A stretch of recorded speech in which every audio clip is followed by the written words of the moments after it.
Good morning. Good morning. This is Mama B here at HearthKeepers of the Earth. Good morning, ladies. And if our gentlemen, hello, how are ya? I just wanted to stop in and say hello to everyone and hope that you had a great weekend and that you're going to make the week a great week.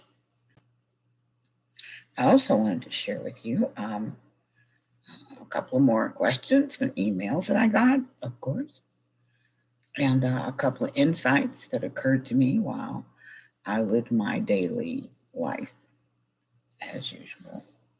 Just trying to get along with myself, especially. We're hardest on ourselves, aren't we?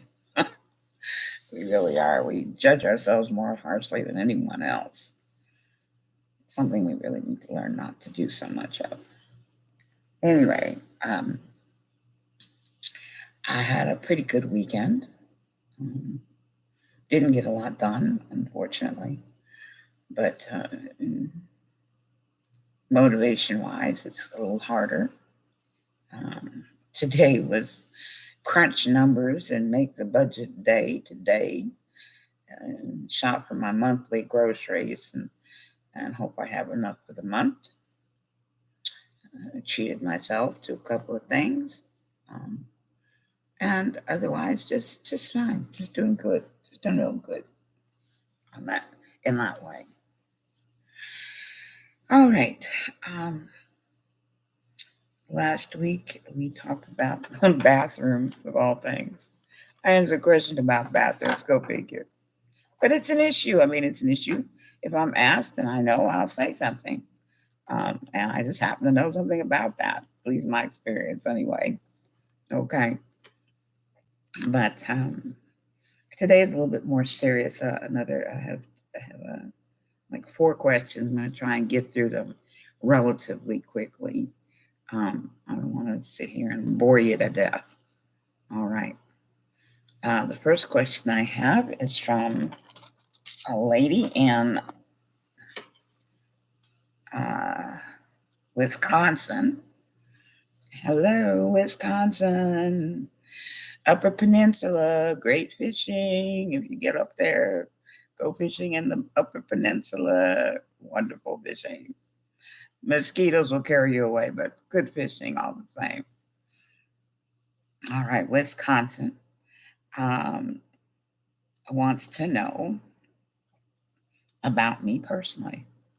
She wants to know where I'm from, um, where I've been, and how I got from point A to point B from young to now. That's a long story. I'm not going to go all into that. But I was born in at home to a very young mother, a young innocent mother who had no clue. I was a huge surprise, huge. But my mother was an extraordinary person.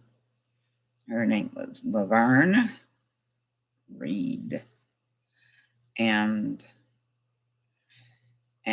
she graduated high school, even though she had me at 15 and a half, I think.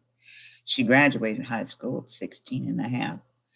I went to started university at 17, finished up at 21, and worked at the same time while trying to take care of her two children. Um, Hoped for a husband, did have a husband. Eventually, she did have one husband that I can remember, and he didn't legally adopt us, but we went by his name anyway for school.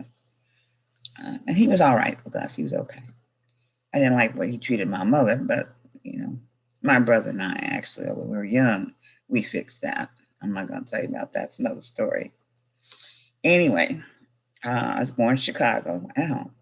Cook County Hospital registered me. That was they were still phasing out Jim Crow in Chicago at that time when I was about 8 years old. They were still phasing out the Jim Crow thing in Chicago. But I run all over Chicago by myself, 8, 9 years old. Especially, I loved especially the museums and the libraries. I spent a lot of time there because when they integrated the schools, they didn't pay much attention to us little black kids. And I was determined to get my education, so I just I'd skip school. I'd go in, raise my hand, say, yeah, I was there, and I'd get up and I'd leave. I go to the library, I go to the museum, I go to the University of Chicago library and hang out there. And there was no shortage of adults who took interest enough in me to teach me. And I would show up for my tests at school, and I got straight A's. I had no problem getting through grade school, junior high school. Didn't like high school so much. I managed it, but I didn't like it. I quit in high school, the year I was supposed to graduate. Got a GED later because these people got on my last nerve. They just got on my last nerve. But I did get my GED. I've had some college, quite a few years of college, but I had college late in life, and I enjoyed it. It was nice. I wasn't going after a degree. I just wanted to go to learn some things that I wanted to learn. So for the first 35 years of my life, um, I did a lot of learning and living and traveling. By the time I was 38, I'd lived in and worked in every state but Alaska, which was my goal. It was a goal of mine to do. I wanted to see the country itself, which I did that. I didn't see every inch of it, but I saw the parts that I wanted to see. I was an avid backpacker. I got really, truly addicted to farming. I really loved to hunt. I loved building things and making things. I wasn't much of a girly girl. I still am not much of a girly girl, to tell you the truth. I'm not much of a girly girl even now. But I did a lot of things that most women I knew never did. They didn't hunt. They didn't pull in the sap for mapling or man the evaporator for the sugar shack or they didn't cut wood for the winter. They didn't do any of those things because most of my folks were from the city, and I was never a city person. I knew what a city was for. To me, a city was for you to learn things, to appropriate things, to resource things, but it wasn't someplace you really wanted to live. Not really. You used it. You didn't want to live there. And that was my attitude. That was my family loved the city. I didn't like it. So I ended up not in the city. I met my husband through my surrogate father. I did not have a father. I'll get to that later. So I have a surrogate father because I felt like I needed a father. And so I went out looking for men who would be a father figure for me to help me learn certain aspects of being a human being that a woman can't teach you. There are certain things that men teach you as a woman that your mother can't teach you, and vice versa. So there you go, Miss Wisconsin. That's pretty much where I came from, where I've been, where I'm going. Well, like everybody else, I'm headed in the end game to the grave, but for now, I'm just trying to get out of survival mode into living mode. Living mode, but live, not just survive or exist. Okay. Thank you, Miss Wisconsin. Blessings to you and your family in Wisconsin. This next one is from a lady in North Carolina, Raleigh, North Carolina. I like Raleigh. Raleigh was beautiful when I was there. I was in Raleigh in 1979. Raleigh. I think Raleigh's in North Carolina. I think I'm right about that. I could be wrong, but I think I'm right. Anyway, she says Raleigh, North Carolina. What is the impact of What do you think is the impact of, wait, hold on. What do you think is the impact of a fatherless home? A fatherless home. Well, that's deep. That's a deep subject. I'm going to give you my experience and my observations, which, of course, when you observe something, you do have a certain amount of film over your own eyes based on your own experiences. So you're going to view the world through that vellum, through that film of your own experience. So I'm just gonna tell you my experience.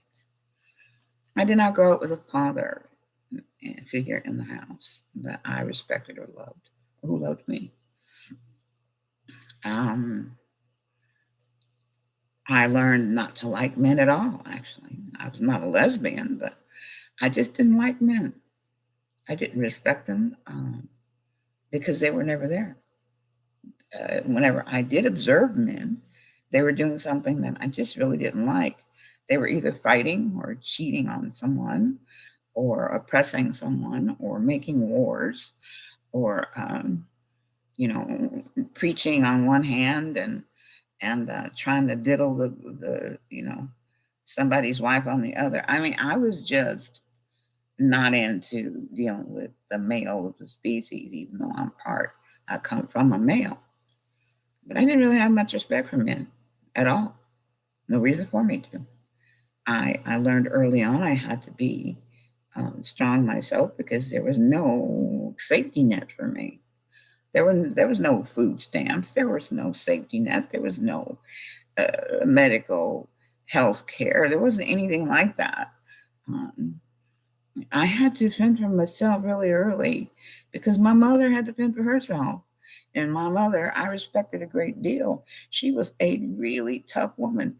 We don't have women like my mother or my grandmother anymore. We just don't have them. They're not here. You know, everybody wants to talk about the feminist this, the feminist that. I'm sorry, but I haven't met an autonomous, strong, really strong feminist who has diverse experiences and skills in order to navigate a very complex and somewhat dangerous world. It's a dangerous world. This is not a safe place. There are safe places, safer places to live. There's a certain amount of safety, but the world is not a safe place. It's not safe. It's just safer in some parts more than other parts. That's it. But when you don't have a man in the house, as a woman, as a girl, you don't have a loving man in the house, a strong, loving man, not a boy, a man, somebody that holds down a job, values his family, values his house, values his wife, cares for his wife, shows his wife affection in front of the children. He hugs her and kisses her and praises her in front of his children. Not all this arguing, fussing, and fighting. Just because you are being submissive does not mean you are controlled by a man. Your submissiveness as a woman simply means that I have agreed to be a part of you, sir. And his response is, I am agreeing to protect and care for you, ma'am. You are mine, and he is yours. We're not talking about being somebody's floor mat. That's not what we're talking about. Submissiveness has nothing to do with control. Okay, it really does not. I'll get into it another time, a little bit deeper, but it doesn't have anything to do with control. But without a man in the house, a young woman, a little girl, doesn't know where to set her standards as far as her choosing a man for her life later on as she grows older, whether she's a teenager or a young woman out in the world. She will not know where to set the bar. If she does not have a father How's she going to know what kind of man to choose? What red flags to look for? How's she going to know that without a father who can show her, daughter, this is what a man should do. This is what a man is in the household. This is what a man provides in his home for his children and his wife and his family. I am this person, this male person, provides for you a stability, a sense of continuity, a sense of strength, a strong but gentle love, a man who can hold his daughter in his arms and talk to her and revere her as his daughter, as well as discipline her when he needs to. And he knows how to say no, and he knows how to say yes. He's a man in the house who shows his daughters and his sons how to be a man, how to treat your wife with respect and love and reverence, because your wife provides for you all the things that you need to survive and to get out there and thrive and to work hard to make a living for your family. A real man, a father in the house, teaches a daughter especially what love is between a man and a woman. We're not talking about sex. We're talking about that intimacy. When she sees her mom and dad sitting on the couch, holding hands, or just close together, leaning on each other, talking quietly, or maybe sitting at the table talking to each other about what needs to be done the next weekend or the next week, holding hands when they're out, opening the doors, helping her lift stuff he knows she shouldn't be lifting, even though he knows that she can lift it. But he also knows that if she does it often enough, she's going to pay the price for it later. And so he does it instead. Without a man in the house, without that man in the house, we as young women, do not know how to choose the man who will value us as a woman, as a wife, as a person. Because a real man, a real husband, values all those aspects of you as a woman. You're his, and he is yours. As far as he's concerned, he belongs to you, and you belong to him. We're not talking about ownership like a horse or a dog. We're talking ownership. I'm taking ownership of this computer, and I'm going to make sure I take care of it so it'll last. And so it becomes part of who I am and part of what I need to do in order to maintain it. And so I own it in that way. It's like when you own your own BS. You know when you're spouting BS. I mean, you got to own up to it when it comes back in your face, now don't you? Of course you do. Same thing. A man teaches a young woman how absolutely precious she is and can be. A man can teach a young woman that she can do whatever she really wants to do within reason. A man teaches that, like everyone else, men and women alike, you have limitations. Everybody has a limitation somewhere. We all have limitations. Some of them are built in, they're psychological, they're physiological limitations that cannot be broached. They cannot. Without a man in the home, that balance is not there. Something is always askew. Something always feels not quite right. But when you do have a man, a good man, a decent man, who shows his love, who shows his vulnerable side, who's strong and protective and loving and kind, and a hard worker, that's a man that is revered by not only his children, but adored by his wife. So it's important that you do have a man in your home. Because I'm sorry, a woman can only do so much to teach a young boy how to be a man. She can teach him certain aspects of how to be a man.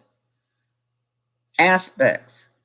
But it takes another man of quality to teach your boy how to be a man and not stay a boy and not become narcissistic or self-involved or greedy or insensitive. It takes a man to teach another young boy how to be a man. Mothers can teach them certain aspects, sure, but a mother cannot teach a boy certain aspects of being a man. She can't do it. She's not a man. Any more than my husband could teach his daughter how to be a wife. But together, if you are together as a man and a wife, and you agree together, both of your children, male and female, will understand that balance, will understand their value, will understand and respect their worth as human beings with different natures and different desires and different roles and different limitations and different talents and different skills. But they will learn to love. They will learn to love other people. Watching you as a couple, a man and a woman in a house, watching you love one another and care for one another in sickness or in health till death do you part. They will learn how very precious that relationship is. They really will. I promise you. I was fortunate to have a surrogate father. He was from old Italy. He was old Italy Italian. His wife was from Sicily. Mama and Papa Manuti. A wonderful couple who I adored.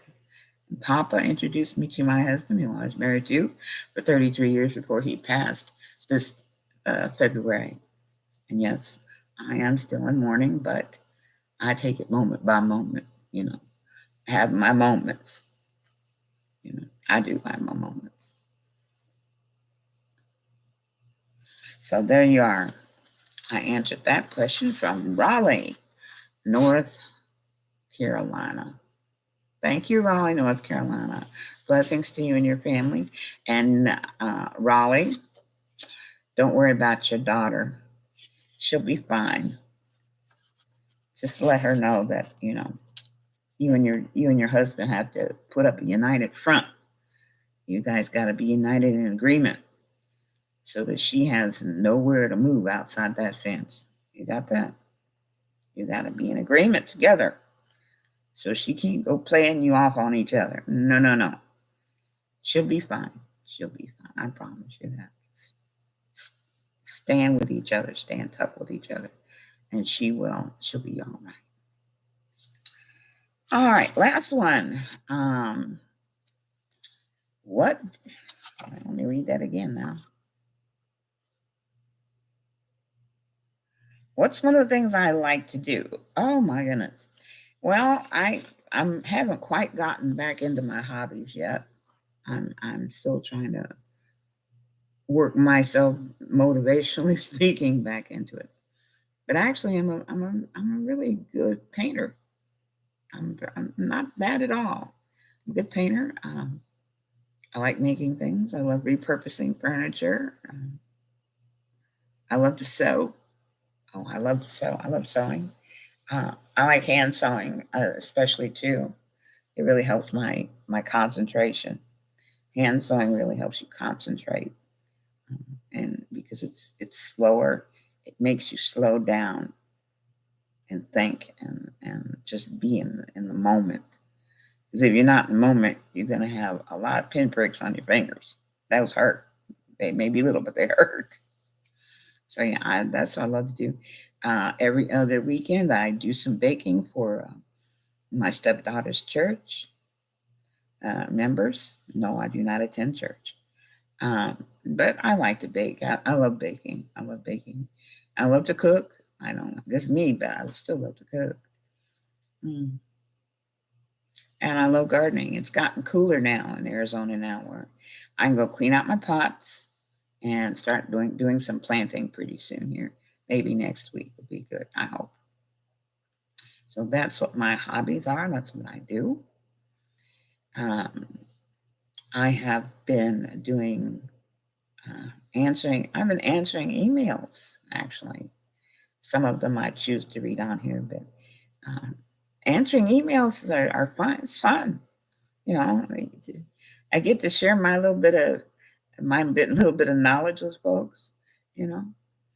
Uh, David from West Virginia wanted me to tell the story about the bear. Well, I went hunting for bear in West Virginia once. Well, it's a funny story, but I'm not going to tell it now because it takes too long. But next time I come on, I will tell you the story about how I almost got hit by a bear while I was out hunting with some fellers in West by God, Virginia. Yes, indeed. It was, whew, yeah, it was really kind of embarrassing. But I think back on it now. I always laugh myself. I laugh myself silly thinking about me and that bear. I do. I laugh so hard because that thing could have ate me. It was so close. It almost did eat me. Oh well. Anyways, I hope you have a wonderful week. And don't forget to be kind to one another. Lift someone up today or tomorrow while you're out and about. Uh, have a good word for somebody, and make somebody feel like you care. Somebody cares. In the meantime, I'll see you next time. Good night.